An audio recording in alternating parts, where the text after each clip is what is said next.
This is the Para Ordnance P14-45. It is a 100th anniversary model.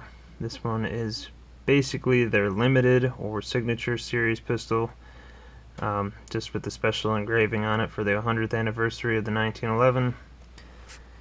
It's got the skeletonized trigger, which is a very, very light, probably about a 4-pound pull trigger. Skeletonized hammer. The nice beaver tail safety, grip safety. It's got the adjustable rear target sight along with the fiber optic front sight. I'm not 100% sure what metal the frame is made of. It's either some kind of steel, but I think it's actually an alloy of some sort. But it is a heavier alloy than the earlier Paras, which I will show you shortly. It's got the tactical rail on there, so you can mount a flashlight or a laser or both, which is nice if you decide to use this for home defense or something along those lines. And of course, you can get actually Para has night sights that you can get on these pistols from the factory, or you can order them separately, have them installed at a dealer, gunsmith, or whatever. But so you can use it as a home defense gun. But this is obviously a double stack. It is P14-45 double stack, 14 round capacity magazine. As you can see, it's a big mag well there. I just had the pen in there so it holds it at the right angle so the light hits it perfectly and shows its beauty. But fully loaded P14 magazine. These are kind of hard to find, but reasonably heavy. The magazine itself, let's see here, 14 round magazine on the scale weighs in right at about 14, maybe 13.5 ounces. Call it 14 just to be sure, about 7/8 of a pound. So you got an idea there. So 14 ounces, 7/8 of a pound. That's a pretty heavy magazine. Standard GI 1911 7-round magazine weighs in at right about just under 8 ounces, so just under half a pound.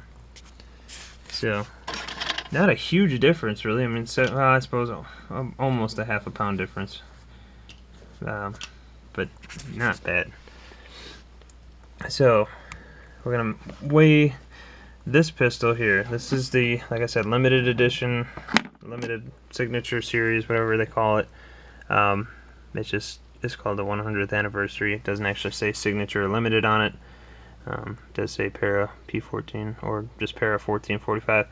But if you compare this one to a limited or signature, they're pretty much the same. They have the same options. You can either get the target sights or the night sights, but they both have the ambidextrous safety, the beaver tail grip safety, the nicer trigger, nicer hammer, and so on, match grade barrels. So we're gonna weigh this one.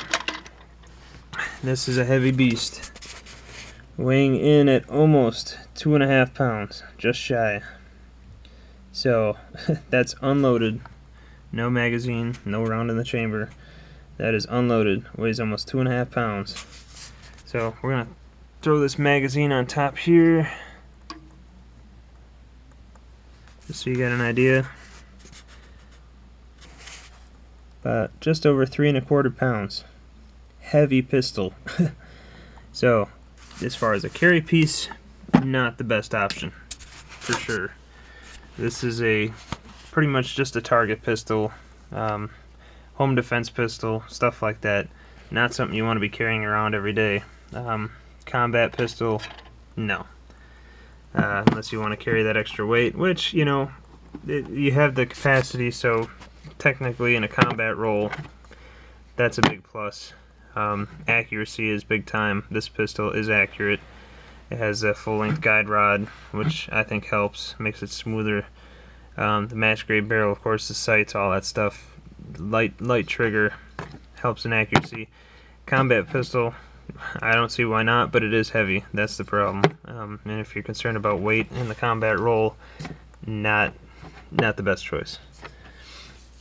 But that is the special anniversary. That's one of the reasons why I got this pistol. This is a special edition. I didn't buy a pistol to honor the 100th anniversary in 2011, so just last year, at the end of 2012, I bought this pistol kind of as a late anniversary celebration kind of gift to myself, celebrating the 100th anniversary of the 1911.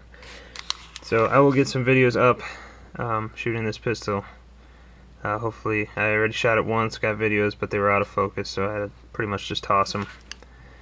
But that will be coming up soon, so keep an eye out for that.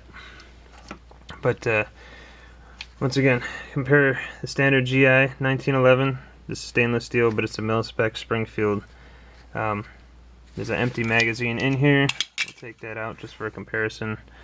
Once again, we'll do a loaded mag for weight comparison.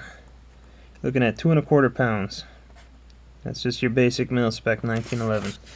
So we're going to throw a loaded mag, 7-round mag on top.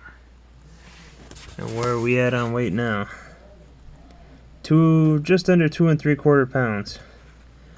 So, you know, quite a bit less than the P14, the one that I just showed you, the signature anniversary edition, which weighs quite a bit, about 3¼ pounds. So this one is 2¾ So about half a pound difference. So actually, it's still not horrible, but this one's obviously got quite a bit of steel to it, so that's why that one weighs so much. But we're not here to talk about the mil-spec, really. So the other one, P14-45. Again, this is the early model. This one was actually around 1994 was when this pistol was made. This is the early P14-45. This has an actual alloy frame that is really lightweight. This pistol, basically a standard GI P14-45. You know, besides the double stack, this thing is and the alloy frame. This thing is basically your GI mil-spec 1911. But this frame makes a huge difference. Having this double stack capacity pistol, this frame makes up the difference in capacity. The extra weight of the ammo that you'd be carrying, being a double stack over a single stack, this thing actually weighs in less than the mil-spec GI 7-round 1911. So here's unloaded. We're gonna weigh it. So we got 1¾ pounds. So what was the mil-spec without the magazine, so totally empty, weighed 2¼ pounds. So we're about half a pound shy of that. So without a magazine in this pistol, we are half a pound shy from the mil-spec stainless steel. Basically your standard steel frame 1911 without a magazine in it, no round in the chamber. This pistol is half a pound less from the get-go. You throw in the 14-round magazine. So 14-round magazine on there. About a little over 2½ pounds. You can probably see there, yeah, a little over 2½. And so 2½ pounds, which is still, if we throw the mil-spec on there with a loaded 7-round magazine, we're at 2½ pounds with the other pistol, just over 2½. This one's about 2¾ So you have double the capacity and a little less weight if you have one of these early alloy frame Paras. So that's a great option. One of the reasons why I think it's a great option for carry conceal if you want to carry a full-size handgun. That double capacity, that lightweight, makes a hell of a difference to be able to carry that kind of firepower. And if you can shoot a 1911 better than polymer pistols, like I was saying in other videos, it's just that's an option you can go, a route you can go.